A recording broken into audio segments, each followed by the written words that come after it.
KPSTA Mala ഉപജില്ലാ committee Mala AEO ഓഫീസർക്ക് നിവേദനം നൽകി.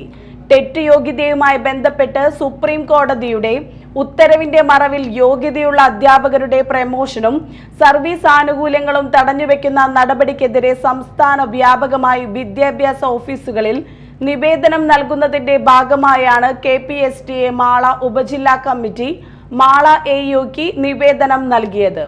Muhammad Rafi, TS Suresh Kumar, Jemy Jose, KE Aji, Sridevi, MS Smitha എന്നിവർ നേതൃത്വം നൽകി.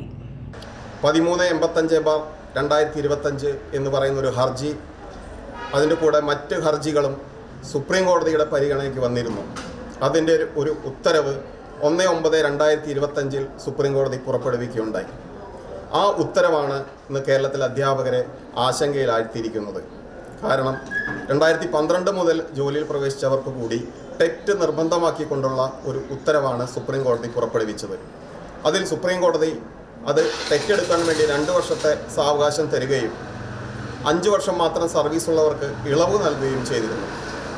അങ്ങനെ നമ്മുടെ പ്രതിപക്ഷ യൂണിയനൊക്കെ തന്നെ ദേശീയ അധ്യാപക സംഘടനകളുമായി ബന്ധപ്പെട്ട് 2 ഹർജികൾ സുപ്രീം കോടതിയിൽ ഫയൽ ചെയ്തിട്ടുണ്ട്.